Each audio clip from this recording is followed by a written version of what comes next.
Okey, Assalamualaikum warahmatullahi wabarakatuh. Pada kali ini, Cikgu Umairah akan membincangkan bab matematik pengguna insurans iaitu bab 3 bagi silibus matematik KSSM tingkatan 5.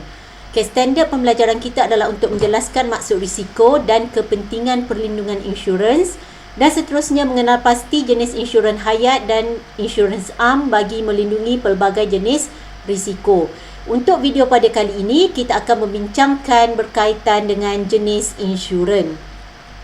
Kita dapat dua jenis insurans iaitu insurans hayat dan insurans am. Jadi kita akan lihat secara terperinci kedua-dua jenis insurans ini pada yang berikutnya. Okey, kita lihat dulu berkenaan dengan insurans hayat.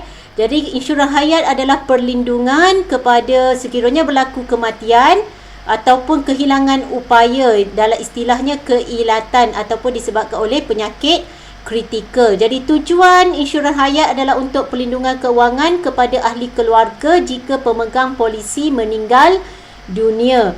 Okey, selain itu, untuk insurans hayat, akan menyebabkan pemegang polisi dapat pampasan sekiranya pemegang polisi hilang upaya kekal. Jadi mengikut syarat-syarat yang telah ditetapkan dalam polisi insurans tersebut.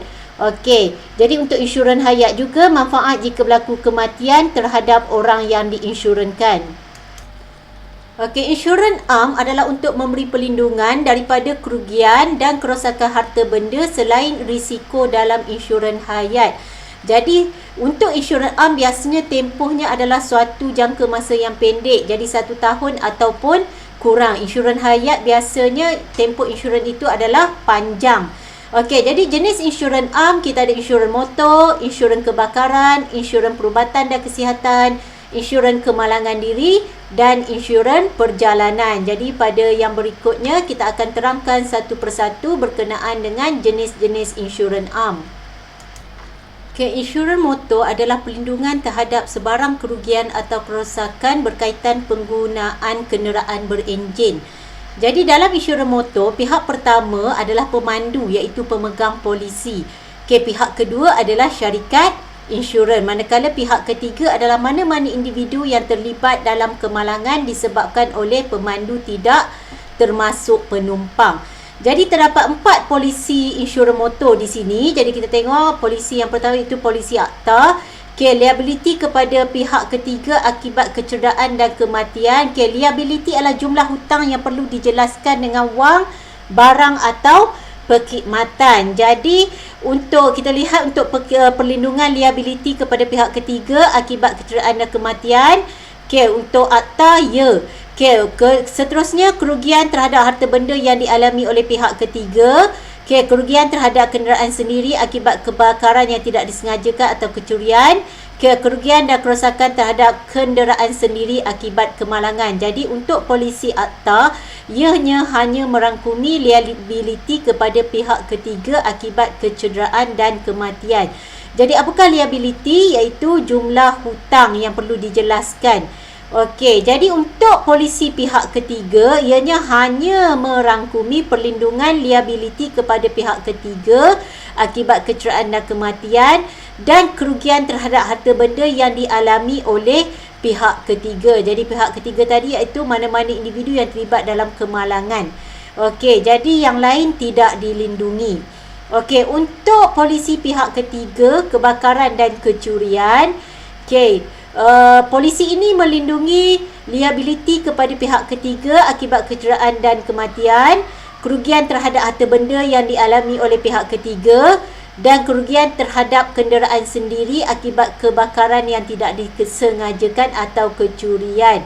Okey, dan yang terakhir iaitu polisi komprehensif. Polisi komprehensif melindungi kesemua perlindungan iaitu liability kepada pihak ketiga akibat kecederaan dan kematian, perlindungan kerugian terhadap harta benda yang dialami oleh pihak ketiga, perlindungan kerugian terhadap kenderaan sendiri akibat kebakaran yang tidak disengajakan atau kecurian dan kerugian dan kerosakan terhadap kenderaan sendiri akibat kemalangan, iaitu terhadap kenderaan sendiri. Kita lihat contoh situasi yang melibatkan insurans motor. Agus memandu kereta miliknya dengan membawa seorang penumpang iaitu kawannya Faizal Dalam perjalanan itu, kereta Agus telah hilang kawalan lalu melanggar sebuah kereta lain dipandu oleh Devi. Agus, Faisal dan Devi telah mengalami kecederaan manakala kereta Agus dan Devi mengalami kerosakan. Jadi di sini Devi adalah merupakan pihak ketiga. Jadi penyelesaian untuk situasi ini, jika Agus menginsurankan keretanya bawah polisi komprehensif yang kita bincangkan sebentar tadi, dan kerosakan kereta pihak ketiga iaitu Devi dan kerugian kereta kerosakan Agus, ianya akan melindungi kerosakan kereta pihak ketiga dan kerosakan kereta sendiri iaitu Agus. Jadi kita tengok dia polisi yang kita bincangkan tadi. Okey. Walau bagaimanapun, kos perubatan kecederaan yang dialami oleh Agus dan Faizal tidak akan dilindungi. Jadi untuk kos perubatan ni salah satu cara lagi. Jadi mungkin kita akan lihat sama ada Agus dia ada ambil tak untuk insurans perubatan dan kemalangan diri. Jadi untuk insurans motor tidak melindungi kecederaan yang dialami oleh Agus dan Faizal. Jadi polisi komprehensif memberikan perlindungan yang menyeluruh berbanding dengan 3 polisi di atas. Persamaan bagi polisi-polisi ini ialah perlindungan tidak merangkumi tuntutan pemandu dan penumpang kenderaan seperti kecederaan dan kematian. Seterusnya untuk insurans am, kita ada insurans kebakaran. Jadi insurans kebakaran merupakan perlindungan terhadap sebarang kerugian akibat kebakaran, kilat, letupan di rumah atau premis perniagaan. Walau bagaimanapun, kita boleh adakan perlindungan tambahan dengan penambahan polisi iaitu perlindungan terhadap sebarang kerugian akibat taufan, banjir, rusuhan dan sebagainya dengan tambahan premium.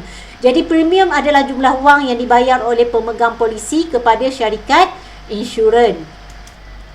Okey, bagi insurans perubatan dan kesihatan, insurans perubatan dan kesihatan akan memberi perlindungan untuk risiko kematian dan risiko kemerosotan kesihatan yang mungkin hidapi. Jadi polisi yang ada iaitu insurans hospital dan pembedahan, insurans penyakit kritikal, di sini sebenarnya penyakit ya, saya betulkan di sini. Okey, insurans penyakit kritikal, insurans pendapatan akibat hilang upaya dan insurans pendapatan hospital. Jadi untuk insurans perubatan dan kesihatan terdapat polisi-polisi seperti ini. Jadi ianya bergantung kepada kontrak yang telah ditandatangani oleh pemegang polisi dengan syarikat insurans. Okay, insurans kemalangan diri pula memberi perlindungan kepada pemegang polisi mengalami kecederaan anggota badan, kecacatan, hilang upaya atau meninggal dunia berpunca daripada kemalangan. Jadi polisi insurans ini berbeza daripada insurans hayat dan insurans perubatan kesihatan. Jadi ini khas untuk yang sekiranya mengalami kecederaan anggota badan, kecacatan atau hilang upaya dan sebagainya yang berpunca daripada kemalangan. Jadi highlight dekat sini berpunca daripada kemalangan. Jadi yang terakhir, insurans am adalah insurans perjalanan. Jadi apakah insurans perjalanan? Insurans perjalanan memberi perlindungan terhadap kerugian dalam perjalanan, sama ada melalui darat, udara atau laut seperti kematian, kecacatan kekal, kehilangan bagasi, pasport dan duit belanja perubatan. Jadi mereka yang ingin naik kapal terbang atau transit dalam perjalanan kapal terbang ataupun kapal di laut boleh mengambil insurans perjalanan untuk mendapat perlindungan yang berkenaan seperti yang dinyatakan di sini. Okey, selain daripada insurans am, terdapat juga insurans berkelompok. Jadi, insurans berkelompok secara asasnya memberi perlindungan kepada sekumpulan individu, biasanya pekerja syarikat atau murid sekolah dan pelajar institusi pendidikan. Jadi kita ada dua contoh insurans berkelompok di sini, iaitu insurans berkelompok kepada murid. Jadi untuk ini dia memberi perlindungan seperti kematian, lumpuh, kecacatan dan allowance kerusi roda dengan polisi dan had tertentu. Sebagai contoh, skim takaful pelajar sekolah Malaysia. Seperti yang kita sedia maklum, setiap pelajar sebenarnya dikehendaki mengambil insurans di sekolah. Okay, seterusnya insurans berkelompok kepada organisasi, yang ini terpulang kepada syarikat-syarikat tertentu, iaitu memberi perlindungan seperti kematian, hilang upaya, kemasukan hospital dan pembedahan dengan polisi dan had tertentu. Yang ini biasanya kepada company-company yang menaungi pekerja-pekerjanya. Jadi salah satu kemudahan yang diberikan adalah insurans berkelompok kepada organisasi tersebut. Okay, kesimpulannya, tujuan insurans adalah sebagai bantuan kewangan kepada keluarga sekiranya ada hilang upaya, menghidap penyakit kritikal atau meninggal dunia. Okay, selain itu, menguruskan perbelanjaan hidup, hutang dan komitmen sekiranya anda tidak mampu bekerja. Okay, insurans juga adalah bayaran pembelanjaan perubatan rawatan yang tinggi, yang ini contoh untuk polisi perhospitalan, pembedahan dan sebagainya, dan sebagai pampasan terhadap kerugian yang dialami. Okey, itu sahaja untuk video kali ini, iaitu menerangkan jenis-jenis insurans. Iaitu, saya ulang, kita ada dua jenis insurans, iaitu insurans hayat dan insurans am. Jadi, beza kedua-dua insurans adalah yang pertama, insurans hayat biasanya polisinya dalam jangka masa yang panjang, manakala polisi untuk insurans am biasanya dalam tempoh yang pendek, setahun dan sebagainya. Contoh insurans motor. Jadi biasanya kita akan renew insurans motor mengikut sama ada kita pilih setahun ataupun ada yang memilih untuk 2 tahun, 5 tahun dan sebagainya.